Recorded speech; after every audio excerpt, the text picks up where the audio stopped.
ہمارے گھر کے برابر میں ایک چھوٹا سا پختہ مکان تھا جس میں اسکول ٹیچر ارشد میاں رہتے تھے۔ کچھ عرصے بعد وہ ریٹائرڈ ہو گئے۔ جب تک ماسٹر صاحب کی صحت نے ساتھ دیا وہ بچوں کو ٹیوشن پڑھا کر گزر اوقات کرتے رہے۔ پھر جب بیمار ہو گئے تو ٹیوشن پڑھانا چھوڑ کر بستر پر پڑ گئے۔ دمے کے مریض تھے، بیماری نے زور پکڑا اور راہیے ملک عدم ہو گئے۔ عدت تک بیوی گھر سے نہ نکلی، لیکن یہ سفید پوش لوگ تھے۔ جمع پونجی نے تھوڑا عرصہ ساتھ دیا۔ اب گزر اوقات کا مسئلہ تھا۔ ان کا کوئی ایسا رشتہ دار نہیں تھا جو برے وقت میں آڑے آتا یا ان کی کفالت کا ذمہ لے لیتا۔ نتیجہ یہ ہوا کہ فاقوں تک نوبت آ پہنچی۔ ارشد میاں کی بیوی نیک اتوار، سگھڑ اور خاموش شوا لیکن ان پڑھ تھی۔ گھریلو کام کاج کے سوا کوئی دوسرا ہنر نہ جانتی تھی۔ بیٹی گل رخ کو پڑھنے لکھنے سے کچھ ایسا شغف نہیں تھا۔ باپ کی ڈانٹ اور ماں کی پھٹکار سے مارے بندے 8ویں تک پڑھا اور 9ویں میں اسکول چھوڑ دیا۔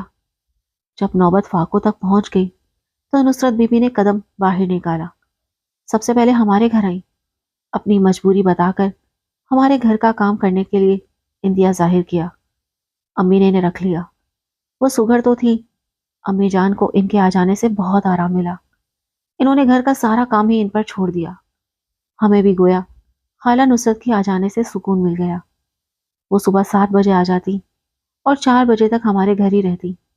ناشتہ، کھانا، کچن سب انہی کے ذمہ تھا۔ تمام کام سمیٹ کر اپنے گھر جاتی۔ دوپہر کا کھانا ہمارے گھر کھا لیتی اور بیٹی گل رخ کے لیے امی انہیں کھانا ساتھ کر دیتی۔ تنخواہ کے علاوہ بھی وہ خالہ جی کو ضروریات زندگی کے لیے کافی کچھ دے دیا کرتی تھی تاکہ اس شریف عورت کو کسی دوسرے گھر نہ جانا پڑے۔ وقت گزرتا رہا، سردی ہو یا گرمی وہ وقت مقررہ پر آ جاتی تھی۔ کبھی چھٹی نہ کرتی تھی، طبیعت ٹھیک نہ ہو تو تب بھی آ جاتی۔ تب امین کو زبردستی چھٹی دے کر گھر بھیج دیتی۔ چند سال تک وہ باقاعدگی سے کام پر آتی رہی، لیکن اب کچھ دنوں سے ان کی طبیعت خراب رہنے لگی تھی۔ ان سے کام نہیں ہوتا تھا۔ ایک دن ان کی طبیعت زیادہ خراب ہو گئی تو امی جان ان کو گاڑی میں اسپتال لے گئی۔ وہ 2 دن اسپتال میں رہ کر فوت ہو گئی۔ ہم سب کو ان کی اچانک وفات کا دکھ ہوا۔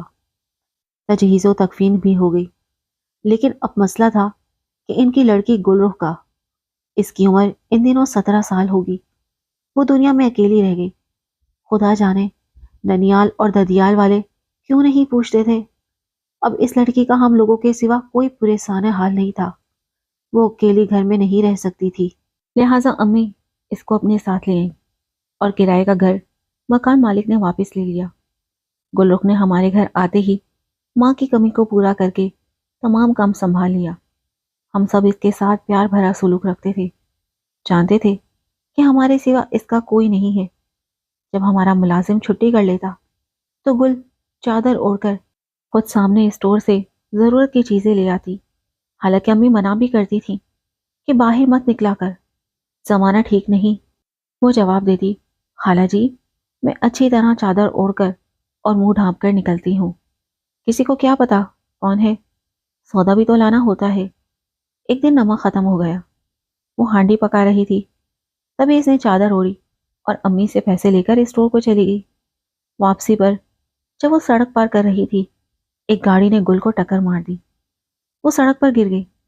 گاڑی والے نے فوراً گاڑی روک لی اور گل رخ کو سہارا دے کر اٹھایا۔ اتفاق سے وہ میڈیکل کالج کا طالب علم تھا۔ اس نے دیکھا کہ لڑکی کی چادر پر خون لگا ہوا ہے، وہ زخمی ہے، فوراً سے گاڑی میں بٹھا کر اسپتال لے گیا۔ گل رخ ہوش میں تھی، اس کو زیادہ چوٹ نہیں آئی تھی، لیکن اس کی کلائی میں کانچ کی چوڑیاں تھیں جو سڑک پر گر جانے کی وجہ سے بازو میں چبھ گئی تھی اور بازو سے خون نکل رہا تھا۔ اس طالب علم کا نام ممتاز تھا۔ اس نے دیکھا کہ لڑکی نے اچھا لباس پہنا ہوا ہے اور حلیے سے شریف گھرانے کی لگتی ہے۔ اس نے گھر کا پتہ پوچھا اور مرہم پٹی کرانے کے بعد اسے ہمارے گھر کے دروازے پر چھوڑا اور جاتے ہوئے بولا کہ کل پھر پٹی کرانی ہے، میں کل شام کو آؤں گا، تم تیار رہنا اور چاہو تو گھر سے کسی کو ساتھ لے لینا۔ اگلے روز وہ آ گیا۔ ہم نے دیکھا کافی مہذب اور خوبصورت نوجوان تھا۔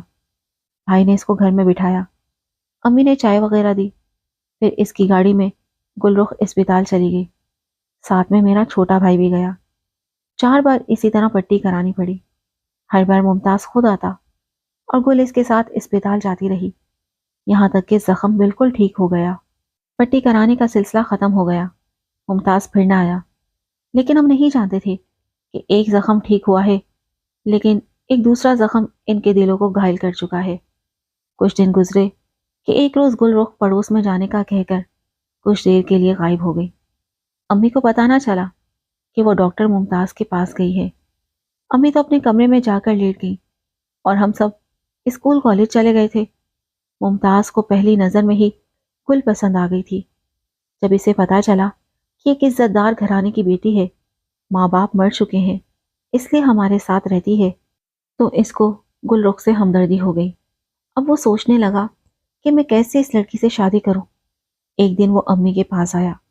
امی نے کہا، بیٹا نہیں، کوئی اعتراض نہیں، اگر گل راضی ہے تو یہ ہمارے لیے خوشی کی بات ہے، لیکن ہماری ایک شرط ہے، تم ڈاکٹری کی تعلیم مکمل کر لو اور اپنی والدہ کو ہمارے پاس لے آؤ، تو ہم اس کا ہاتھ تمہارے ہاتھ میں دے دیں گے۔ یہ ایک عزت دار باپ کی بیٹی ہے، تبھی ہم تسلی کر کے عزت سے بیاہنا چاہتے ہیں۔ ممتاز جانتا تھا کہ اس کے والدین اس رشتے پر راضی نہیں ہوں گے، لہٰذا اس نے سوچا کہ ان کو درمیان میں ڈالنا مسئلے کو الجھانا ہوگا۔ اس کی ایک بہن فاطمہ ملتان میں رہتی تھی۔ ممتاز نے اسے فون کر کے اپنا مدعا بتایا۔ اس کی بہن نے کہا، جب تک میں لڑکی کو نہ دیکھ لوں تمہارا ساتھ نہیں دے سکتی، اور یہ بھی کہ وہ کیسے لوگوں میں رہتی ہے۔ فاطمہ نے اپنے والدین کو بھی فون پر بتا دیا کہ ممتاز بھائی کو ایک لڑکی پسند آ گئی ہے جس کے والدین حیات نہیں ہیں۔ یہ یتیم لڑکی اپنے پڑوسی کی فیملی کے ساتھ ان کی کوٹھی میں رہتی ہے، اور کوٹھی کی مالکہ جس نے لڑکی کو بیٹی بنا لیا ہے، ان کی شرط ہے کہ رشتہ تبھی دیں گے جب ممتاز کے بہن بھائی اور والدین رشتہ لینے آئیں گے۔ فاطمہ کے باپ نے سختی سے بیٹی کو خبردار کیا کہ تم ہرگز وہاں مت جانا، کیونکہ ممتاز کی شادی میں اپنی بھتیجی سوریا سے کروں گا۔ ہم نے بچپن میں اس کے ساتھ بات پکی کر دی تھی، یہ ہم بڑوں کا فیصلہ ہے، تم یا تمہارے شوہر کو درمیان میں پڑنے کی ضرورت نہیں ہے۔ باپ کے ڈر سے فاطمہ گل کو دیکھنے نہ آ سکی۔ تبھی ممتاز نے گل رخ کو فون کیا کہ تم کسی طرح 2-3 گھنٹے کے لیے میرے ساتھ ملتان چلو اور میری بہن سے مل لو۔ اس فون کے بارے میں گل نے ہمیں نہیں بتایا، اور ایک دوپہر جب سب کھانا کھا کر اپنے اپنے کمروں میں سونے کے لیے چلے گئے تو وہ مظفر گھر سے ملتان ممتاز کے ساتھ اس کی گاڑی میں بیٹھ کر چلی گئی۔ بتاتی چلوں کہ مظفر گھر شہر ملتان سے آدھ گھنٹے سے بھی کم کے فاصلے پر ہے۔ فاطمہ ہر صورت اپنے بھائی ممتاز کی خوشی چاہتی تھی، وہ اسے بہت پیار کرتی تھی۔ اس نے گل کے ساتھ کچھ دیر باتیں کی اور لڑکی کو پسند کر لیا۔ بولی، میں تمہارا رشتہ لینے اپنے شوہر اور ساس سسر کے ساتھ ضرور آتی، لیکن والد صاحب کی وجہ سے نہیں آ سکتی۔ البتہ جب انہوں نے مجھ سے پوچھا تو میں یہ کہہ سکتی ہوں کہ تم اور بھائی خود ہمارے پاس آ گئے ہو، اس طرح میں تمہارا ساتھ دے سکتی ہوں۔ گل رخ کے لیے یہ کڑی آزمائش تھی، لیکن وہ ہر صورت ممتاز سے شادی کرنا چاہتی تھی۔ یہ اچھا بھی تھا کہ اس غریب لڑکی کی شادی ڈاکٹر سے ہو جاتی تو اس کی زندگی بدل جاتی۔ اس نے اس وقت اپنے طور ایک ایسا فیصلہ کر لیا جس میں اس نے ہمیں شامل نہیں کیا، تاکہ بعد میں ہم ممتاز کے والد کے ہاتھوں پھنس نہ جائیں۔ اس نے صرف فون کر کے ہم کو اطلاع دی کہ آپ لوگ پریشان نہ ہو، میں ممتاز کی بڑی بہن کے گھر ملتان میں ہوں اور میرا نکاح وہ اور اس کے شوہر ممتاز سے کروا رہے ہیں۔ یہ کہہ کر اس نے فون رکھ دیا۔ ادھر فاطمہ نے بھائی اور گل کو اپنے کمرے میں بٹھا لیا اور اپنے والد کو فون کیا کہ بھائی ممتاز لڑکی میرے گھر لے آئے ہیں اور بضد ہیں کہ وہ یہاں نکاح کریں گے، بہتر ہے آپ اجازت دے دیں تاکہ ہم طریقے سے ان کی ضد کو پورا کر دیں، ورنہ یہ کورٹ جا کر شادی کر لیں گے تو ہماری کیا عزت رہ جائے گی۔ یہی بات فاطمہ کے شوہر نے بھی سسر کو سمجھانا چاہی۔ سسر نے کہا کہ ان کو بٹھاؤ، میں خود آ رہا ہوں اور اپنی موجودگی میں اس فریضے کو سر انجام دیے دیتا ہوں۔ وہ گاڑی میں ملتان پہنچ گئے۔ ممتاز کو اس کے والد دوسرے کمرے میں لے گئے اور پوچھا، آخر تم کیوں اس اجنبی لڑکی سے شادی پر بضد ہو؟ وہ بولا، یہ لڑکی یتیم ہے، لیکن ایک استاد کی بیٹی ہے اور شریف گھرانے سے ہے، اور جس گھر میں رہتی ہے بے شک آپ ان لوگوں سے بھی مل لیں، وہ بھی شریف لوگ ہیں۔ ہم ان کو اس لیے بتا کر نہیں آئے کیونکہ ان کی بھی یہی شرط تھی کہ میں اپنے والدین کو لاؤں، تو ہی وہ اپنی اس منہ بولی بیٹی کا رشتہ مجھے دیں گے، اور آپ وہاں آنے پر تیار نہ تھے۔ بابا جان، یہ لڑکی یتیم ہونے کی وجہ سے ہمدردی کی مستحق ہے، اور ہم اس کو دنیا کے رحم و کرم پر نہیں چھوڑ سکتے۔ میں اسی لڑکی سے ہی شادی کروں گا۔ باپ کو بیٹے کی اس گستاخی پر غصہ آ گیا اور اس نے بیٹے کو تھپڑ رسید کر دیا۔ کہا کہ ان شریف لوگوں کو بتائے بغیر تو ان کے گھر سے لڑکی کو اغوا کر کے لے آیا ہے تاکہ ہم برے پھنسیں یا ان کی بدنامی ہو۔ کیا میں نے اسی دن کے لیے تم کو میڈیکل میں داخلہ دلوایا تھا اور اتنا پڑھایا کہ تم کسی کی لڑکی کو بھگا کر لے آؤ؟ اور یہ لڑکی کیسی ہے جو تمہارے کہنے پر اپنے محسنوں کو بتائے بغیر گھر سے نکل پڑی؟ اب سیدھے طریقے سے اس کو وہاں پہنچاؤ، ورنہ مجھ سے برا کوئی نہ ہوگا۔ ابھی اس لڑکی کو گھر سے نکلے 5 گھنٹے ہوئے ہوں گے، ابھی کچھ نہیں بگڑا۔ یہ رات سے پہلے اس گھر واپس پہنچ جانی چاہیے، چاہے تو فاطمہ اور اس کا شوہر تم لوگوں کے ساتھ چلے جائیں اور اس کو ان کے گھر چھوڑ آئیں۔ لیکن فاطمہ کے شوہر نے انکار کر دیا۔ انہوں نے کہا کہ لڑکی خود کوئی بہانہ بنا لے گی کہ کسی سہیلی کے گھر چلی گئی تھی، یا جو اس کی مرضی کہے۔ میں جاؤں گا اور نہ ہی اپنی بیوی کو بھیجوں گا، نہ جانے وہ ہمارے ساتھ کس طرح پیش آئے۔ تو یاد رکھنا، ممتاز کی شادی میں سریا سے ہی کروں گا۔ یہ کہہ کر باپ تو چلا گیا۔ بیٹی باپ کا منہ تکتی رہ گئی۔ شور کی آواز سن کر دوسرے کمرے میں بیٹھی گل رخ بھی سہم گئی۔ سوچنے لگی اب وہ واپس اس گھر کیسے جا سکتی ہے کہ جہاں سے بغیر اجازت نکل آئی تھی۔ وہ اب مجھے نہیں رکھیں گے، اس نے فاطمہ سے کہا۔ اب آپ بھی نہیں رکھیں گی تو میں کدھر جاؤں گی؟ ممتاز نے سمجھ لیا کہ باپ کے حکم کے آگے فاطمہ اور اس کا شوہر بھی بس ہے۔ بس اس نے گل رخ کو گاڑی میں بٹھایا اور اپنے ایک دوست کے گھر لے گیا۔ دوست نے والدین کو بتایا یہ ممتاز کی بیوی ہے، انہوں نے ایک دن یہاں ٹھہر کر کل گاؤں چلے جانا ہے۔ وہ بیچارے سیدھے سادے لوگ تھے، انہوں نے بیٹے کے دوست کی بیوی جان کر اس کی خاطر مدارت کی۔ وہ رات یہ وہیں رہے۔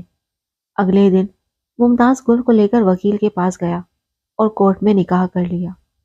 نکاح کے بعد 2 دن یہ ایک ہوٹل میں رہے۔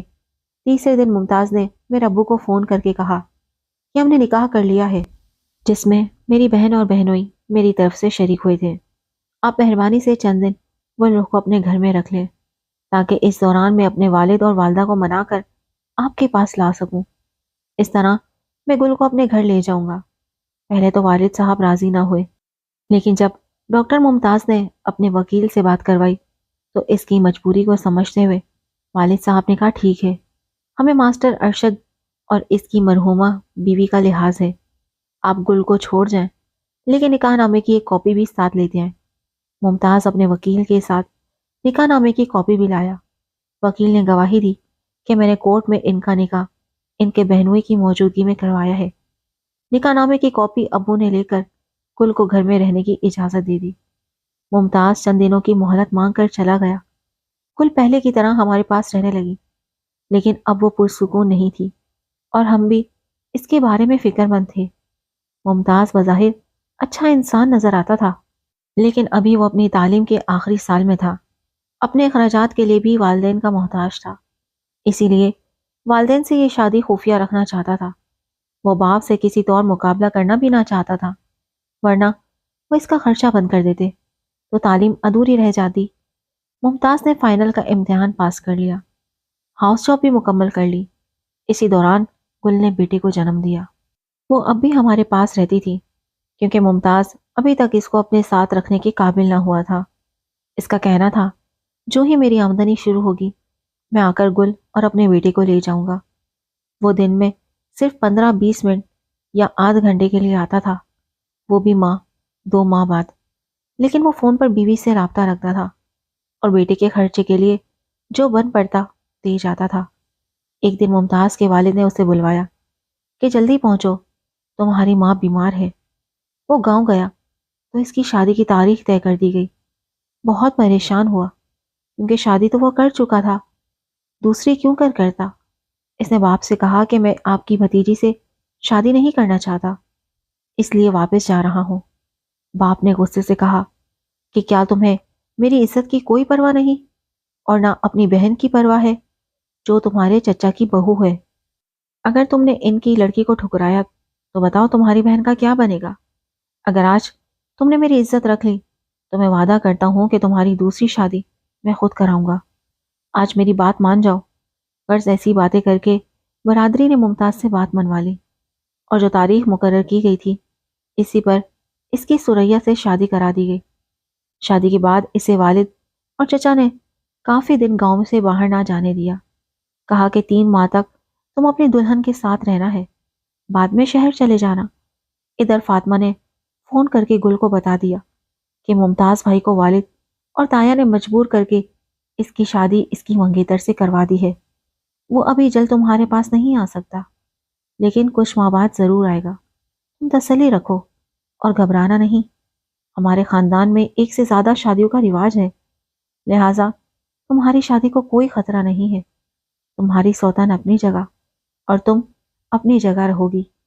ہاں، کچھ عرصہ تم کو صبر سے انتظار کرنا ہوگا جب تک کہ حالات معمول پر نہیں آ جاتے۔ گل رخ بہت روئی، لیکن سوائے صبر کے چارہ کیا تھا؟ ابو نے بھی اس کی دلجوئی کی۔ کہا کہ تم پہلے بھی اس گھر میں رہ رہی تھی، اب بھی رہتی ہو، سڑک پر تو نہیں بیٹھی۔ صبر سے کام لو، مردوں کی ایسی مجبوریاں ہو جاتی ہیں۔ بیوی صبر کر لے تو حالات ٹھیک ہو جاتے ہیں۔ جب ممتاز کے حالات ٹھیک ہوں گے وہ تمہیں لے جائے گا۔ اس کے بعد 2 سال میں صرف 4 بار ممتاز کا فون آیا، لیکن وہ خود نہ آ سکا۔ اس طرح 3 سال کا عرصہ گزر گیا۔ ہم نے بھی آس ختم کر دی۔ ابو گل کو سمجھاتے، بیٹی غم نہ کرو، تمہارا لڑکا بڑا ہو جائے گا۔ اگر تمہارا شوہر تمہارا نہیں بن سکا، ہم تو ہیں۔ یوں سمجھو کہ تم اپنے ماں باپ کے گھر میں ہو۔ ممتاز کا بیٹا 5 سال کا تھا، وہ ہو بہو اپنے باپ کی شکل پر گیا تھا۔ ہم حیران تھے کہ کیا ممتاز کو اپنے بیٹے کی بھی یاد نہیں آتی؟ گل رخ تو مرجھا کر رہ گئی تھی۔ اس نے ہمارے گھر کو ہی اپنا نصیب سمجھ لیا۔ وہ سارا دن گھر کا کام کرتی اور رات کو سرونٹ کوارٹر میں جا کر سو جاتی۔ ایک ڈاکٹر کا بیٹا سرونٹ کوارٹر میں پل رہا تھا اور اس کی ماں کہنے کو منہ بولی بیٹی، لیکن اصل میں تو اب بھی ہماری ملازمہ تھی۔ لیکن ممتاز کو اس بات کا بھی احساس نہیں تھا۔ جب گل نے اس زندگی کو اپنا نصیب سمجھ کر حالات سے سمجھوتا کر لیا، اس نے بظاہر ممتاز کا انتظار کرنا چھوڑ دیا، تو ایک دن اچانک وہ آ گیا۔ اس نے میرے والد کے قدم چھو کر معافی مانگی اور بتایا کہ میں اب مجبوریوں سے نکل آیا ہوں۔ میرے سسر جو میرے سگے چچا تھے، ان کا انتقال ہو گیا ہے۔ میرا ذاتی اسپتال بھی سیٹ ہو گیا ہے جو میرے والد اور سسر کے مشترکہ سرمائے سے بنایا گیا تھا، اور میری بیوی نے بھی اجازت دے دی ہے کہ میں گل کو گھر لے آؤں تاکہ میرا بچہ کسی کے گھر پلنے کے بجائے ہمارے اپنے گھر میں پلے اور پڑھ لکھ کر کچھ بن جائے۔ سریا ایک خاندانی عورت ہے، وہ میرے بیٹے کی خاطر سوتن کو بھی قبول کرنے پر تیار ہے۔ ہم گاؤں کے لوگ ہیں، ہماری عورتوں کی سوچ شہری لوگوں سے مختلف ہے۔ میں نے اپنے والد کو بھی بتایا ہے کہ میں نے گل رخ سے نکاح کیا تھا اور میرا 5 برس کا بیٹا بھی ہے۔ میرے والد بھی نہیں چاہتے کہ ان کا پوتا کسی کے سرونٹ کوارٹر میں پلے بڑھے۔ اللہ تعالیٰ نے مہربانی کی ہے اور حالات ہمارے حق میں کر دیے ہیں۔ یہ گل کے صبر کا نتیجہ ہے۔ والد صاحب نے یہ کوٹھی شہر میں خرید کر مجھے دی ہے جو میرے کلینک کے پاس ہے۔ ان کا کہنا ہے کہ یہ کوٹھی میں نے اپنے پوتے کے لیے لی ہے۔ ممتاز کی باتوں کے جواب میں ابو نے کہا، اپنے والدین کو پہلے اپنے پوتے کے پاس لے کر آؤ تو میں گل کو تمہارے حوالے کر دوں گا۔ ممتاز بولا، جی بالکل، یہی اجازت لینے آیا ہوں کہ میرے والدین بھی پوتے کو لینے میرے ساتھ آئیں گے۔ آپ گل رخ کی رخصتی کی تیاری کر لیں، کیونکہ میں آپ کو ہی اپنی بیوی کے والد کی جگہ مانتا ہوں۔ گل کو بتایا گیا تو اس کے تن مردہ میں زندگی دوڑ گئی۔ وہ دن بھی آ گیا جب گل کے ساس سسر اور ڈاکٹر ممتاز اس کو لینے آ گئے۔ روتی ہنستی گل رخ ان کے ساتھ چلی گئی۔ بعد میں ہم اس کے گھر گئے۔ وہ اداس ہوتی تو ہمارے گھر اس طرح آ جاتی جیسے کوئی بیٹی اپنے میکے آتی ہے۔ اب اس کے 3 بچے ہیں۔ بڑا بیٹا بیرون ملک پڑھنے گیا ہوا ہے۔ گل نے بہت دکھ اٹھائے، لیکن اب وہ اپنے گھر میں آسودہ زندگی گزار رہی ہے۔